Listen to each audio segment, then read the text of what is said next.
जय हिंद दोस्तों, मैं मनीष कुमार आप सभी को स्वागत करता हूं इस नए से यूट्यूब प्लेटफॉर्म पर। आशा करता हूं कि आप सभी स्वस्थ होंगे, मस्त होंगे, तंदुरुस्त होंगे और आपकी बोर्ड एग्जाम की तैयारी भी शानदार चल रही होगी। आज हम लोग इस वीडियो में यह देखने वाले हैं कि जो बिहार बोर्ड के क्लास 10 और क्लास 12 का जो इंग्लिश का पेपर है उसमें ग्रामर का वेटेज आखिर है कितना, किस चैप्टर से बिहार बोर्ड जो है कितना क्वेश्चन पूछ रहा है ग्रामर सेक्शन से, और उसके पीछे कुछ 3-4 सालों का पैटर्न का रहा है। उसके आधार पर आज हम लोग चैप्टर के वेटेज का डिस्कशन करेंगे और उसी आधार पर आगे जो कुछ महीने जो बचे हैं 4 या 5 महीने, उनमें उसी के आधार पर हम लोग उसका तैयारी भी करेंगे। तो चलिए आइडिया देखते हैं। सबसे पहले जो आपका चैप्टर है वो है वॉइस। वॉइस में जो क्लास 10 है उसमें वॉइस का वेटेज ठीक ठाक है, यानी उसमें लगभग 4 क्वेश्चन या 5 क्वेश्चन, जबकि 2 सालों से पैटर्न देखा गया है कि जो क्लास 12 में वॉइस को पूछा कम जाने लगा है। पिछले बार लगभग 2 क्वेश्चन के आसपास आया है या किसी किसी में 1 क्वेश्चन भी है। तो वॉइस को देखा जाए तो क्लास 10 के लिए इम्पोर्टेंट है, लेकिन क्लास 12 के लिए पढ़ लेना जरूरी है, क्योंकि कभी जब हो सकता है कि वो 3 क्वेश्चन डाल दे या 4 क्वेश्चन डाल दे। वॉइस में जो भी बातें पढ़नी है वो टेंस आधार पर पढ़ना है, यानी टेंस में किस तरह से जब हम चेंज वॉइस को पैसिव वॉइस में बनाते हैं तो उसमें हेल्पिंग हब कौन सा ऐड होता है, उसमें जो आपके मेन वर्ब है वो किस तरह से बदलते हैं, आपके जो प्रीपोजिशन है उसमें किस तरह से बदलता है, तो वॉइस में उसी आधार पर पढ़ना है। ऐसा नहीं है कि वॉइस में पूरा एसएससी के पढ़ ले हैं। दूसरा जो चैप्टर है वो है नरेशन। नरेशन से आपके क्लास 12 में भी 6 या 7 क्वेश्चन देखने को आता है और क्लास 10 में भी नरेशन को 6 या 7 क्वेश्चन देखने को आता है। तो ये दोनों के दोनों जो चैप्टर हैं ग्रामर सेक्शन से महत्वपूर्ण बनते हैं क्लास 10 के लिए भी और क्लास 12 के लिए भी। नरेशन में बस वही चीज पढ़ना है जो टेंस के आधार पर किस तरह से रिपोर्टेड स्पीच बदलता है, किस तरह से रिपोर्टिंग वर्ब बदलता है, उसमें टेंस का फॉर्मेशन कैसा होता है, उसमें टेंस का चेंजेस कैसे होता है, उसमें जो एडवर्ब दिए रहते हैं एडवर्ब ऑफ टाइम वो किस में बदलता है, वो सारी बातें इसमें आपको पढ़ना होगा और उसी आधार पर बिहार बोर्ड पूछता है। आप क्वेश्चन बैंक एक बार देख लीजिएगा। अगला बात है, अगला जो चैप्टर है वो है टेंस। टेंस में आपके 2 टाइप के क्वेश्चन पूछे जाते हैं, क्लास 10 से भी और क्लास 12 में भी। क्लास 10 में भी टेंस से एक ट्रांसलेशन आता है, 12 में भी आता है। 12 में 5 नंबर का ट्रांसलेशन फिक्स है वो, और क्लास 10 में 6 नंबर, 7 नंबर, 8 नंबर, क्या है कि वो ऑब्जेक्टिव में पूछता है। साथ ही साथ टेंस में से आपके क्वेश्चन आते हैं जो फिल इन द ब्लैंक्स वाले, कि अगर मान लीजिए कि कोई है, इसमें अगर इसके बाद V4 आया है तो यहाँ पर ही कौन सा वर्ब भराएगा, इज भराएगा कि हैज भराएगा कि विल भराएगा कि वुड भराएगा। तो इस टाइप के क्वेश्चन जो है 10 से बनते हैं। अगला जो चैप्टर है वो है आर्टिकल। आर्टिकल क्लास 12 के लिए बहुत ज्यादा महत्वपूर्ण है। इससे क्वेश्चन पिछले वर्षों में भी ठीक ठाक 10 या 15 के आसपास पूछा गया है। तो आर्टिकल को सबसे ज्यादा तवज्जो देना है, महत्व देना है क्लास 12 के लिए। किसके तुलना में? वॉइस की तुलना में। ऐसा नहीं कि केवल क्लास 12 में ही आता है, क्लास 10 में भी आता है, लेकिन उसमें उसका जो वेटेज है 12 या 15 क्वेश्चन का नहीं है, केवल उसमें 7 या 8 क्वेश्चन देखने को मिलते हैं। अगला है चैप्टर है वो है प्रीपोजिशन। प्रीपोजिशन में 2 प्रकार के पढ़ने हैं। एक पढ़ने हैं आपके फिक्स प्रीपोजिशन, एक पढ़ने हैं usages of preposition. Fix preposition करने का मतलब कुछ ऐसे वर्ब होते हैं जो हमेशा अपने साथ सेम प्रीपोजिशन लेते हैं, उनमें चेंज नहीं होता है। जैसे एडिक्टेड, वो अपने बाद हमेशा टू लेता है। एनोए, एनोए के साथ विथ भी आता है या एट भी आता है। कब आता है वो इसी में पढ़ना है।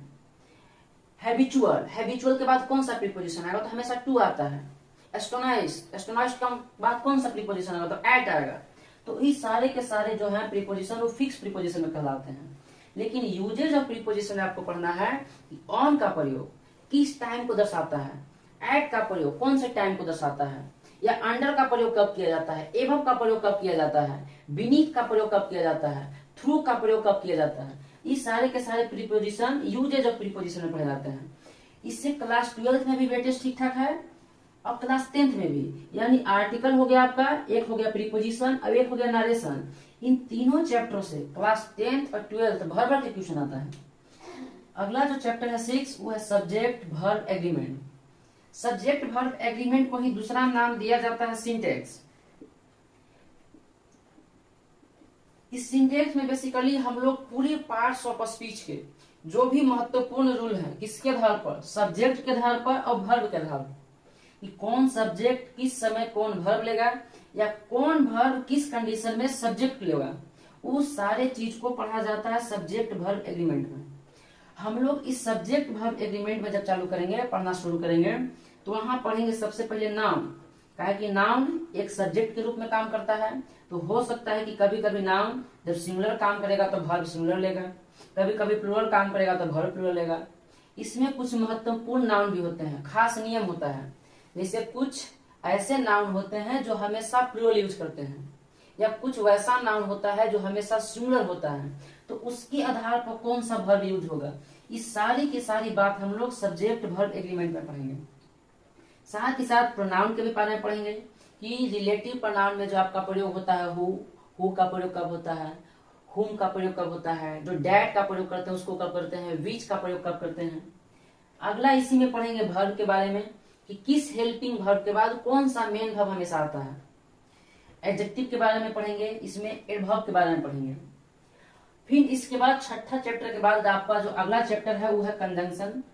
कंजंक्शन बेसिकली ना ही पढ़े तो बेहतर है, उतना आता है ही नहीं है, 2 क्वेश्चन 1 क्वेश्चन। इंटरजेक्शन ना ही पढ़े तो ज्यादा बेहतर है, कहे कि आपको ग्रामर का कोर्स कंप्लीट नहीं करना है, एग्जाम निकालना है। हाँ, अगला जो चैप्टर है वो है क्वेश्चन टैग।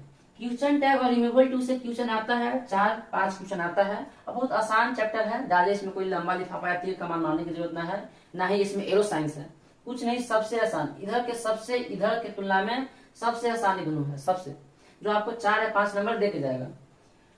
फिर अगला अगर बात किया जाए चैप्टर को तो वो है spelling error, synonyms, antonyms. Spelling error करने का मतलब कौन जो स्पेलिंग है वो बिल्कुल सही है, उसमें एक भी वर्ड इधर उधर नहीं लिखा गया है, उसको कहते हैं स्पेलिंग एरर। इसमें 4 ऑप्शन दिए रहते हैं और चारों ऑप्शन में सबसे करेक्ट स्पेलिंग कौन लिखा गया है वो ढूंढना रहता है। साइनोनिम मतलब समान अर्थ वाला, वैसा शब्द जो समान अर्थ देता हो, और एंटोनिम्स यानी विपरीत अर्थ वाला शब्द। ये तीनों के तीनों आप तभी बना सकते हैं जब आप किताब पढ़े हो, यानी तीनों के तीनों जो है आधारित है आपकी किताब पर।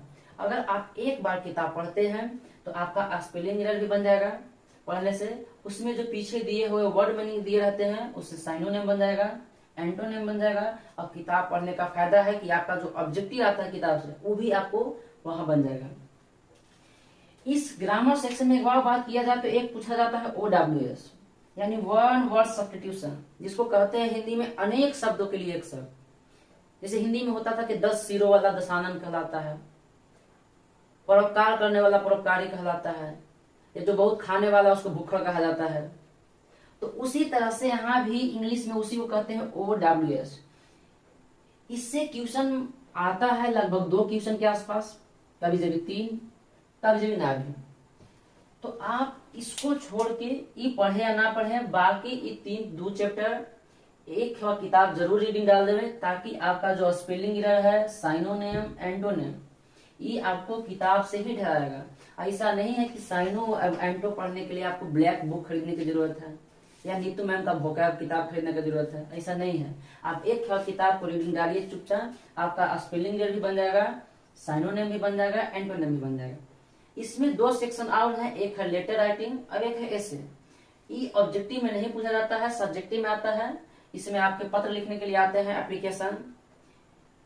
एसे में आपका निबंध आता है कि किसी भी चीज पर, जैसे पोल्यूशन पर हो गया, इलेक्शन पर हो गया, फेवरेट टीचर पर हो गया, किसी सब्जेक्ट के ऊपर हो गया, तो निबंध लिखने के लिए आप अपने विचार उसमें लिखते हैं।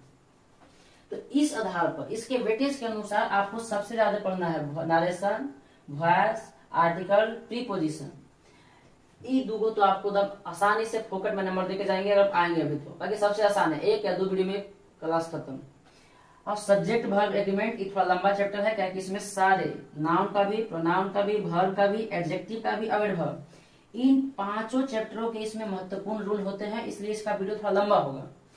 तो इन 6 चैप्टर एन और 2 चैप्टर एन, 6 2 8 चैप्टर पढ़िएगा तो आपका पूरा का पूरा जो है ग्रामर सेक्शन से जो क्वेश्चन आते हैं, 60% जो क्वेश्चन आते हैं उसमें 50 या 55 बन जाएगा। कि 60 इसलिए नहीं कि हो सकता है कि OWS में बढ़ा देवे, तो ये जल्दी पकड़ाता नहीं है।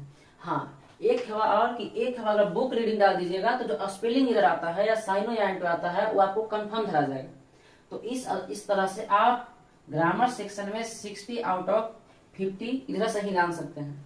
अगर NA से 40 या 30 भी आता है काफी है। और बाकी तो आप किताब से भी ऐसा नहीं है कि आप पढ़ भी नहीं किए होंगे, जरूर पढ़े होंगे थोड़ा बहुत, तो वहां से भी बन जाएगा। हम लोग बेटे जान चुके हैं कि किस चैप्टर से कितना क्वेश्चन आता है बिहार बोर्ड के क्लास 10th में और क्लास 12th में। तो अब आगे होने वाली जो क्लास है उसमें हम लोग सबसे पहले पढ़ेंगे आपके वॉइस के बारे में। वॉइस में टेंस बेसिस पढ़ेंगे थोड़ा बहुत, और उसी के आधार पर जो रूल पढ़ते जाएंगे, और जो PYQ है यानी क्वेश्चन बैंक में जो उस पर आधारित क्वेश्चन है उसको भी साथे साथे करते जाएंगे। वॉइस आपका लगभग 4 क्लास में होगा, 4 या 5 क्लास में पूरा खत्म हो जाएगा। वॉइस पढ़ते के साथ साथ इसको जब पढ़ लेंगे तो इस पर आधारित जितने भी क्वेश्चन है कराया जाएगा, MCQ भी, PYQ भी, और अपने से जो NYP हो, NYP कहने मतलब नेक्स्ट ईयर क्वेश्चन, यानी जो अगले साल आने वाले हैं एक्सपेक्टेड क्वेश्चन भी कराया जाएगा। फिर दूसरा में हम लोग पढ़ेंगे टेंस। टेंस के बाद नारेशन पाएंगे, ताकि एक हवा का टेंस क्लियर हो जाएगा तो नारेशन को समझने में थोड़ी ज्यादा परेशानियां नहीं झेलनी पड़ेगी। फिर उसके बाद पढ़ा जाएगा आर्टिकल, प्रीपोजिशन, ये थोड़ा लंबा है, इसमें फिक्स प्रीपोजिशन थोड़ा समझना रहता है, और यूजेज ऑफ प्रीपोजिशन, ये दोनों पढ़ेंगे प्रीपोजिशन में। उसके बाद पढ़ा जाएगा सब्जेक्ट वर्ब एग्रीमेंट। उसके बाद 1 या 2 क्लास आपका ट्यूशन टैग होगा, और 1 या 2 क्लास होगा रिमूवल 2। स्पेलिंग एरर हम अपने से भी कराएंगे, ट्यूशन बैंक के आधार पर भी कराया जाएगा, किताब से ढूंढ के कराएंगे, लेकिन आप एक बार इन तीनों को कंप्लीट करने के लिए बुक जरूर पढ़ लीजिएगा।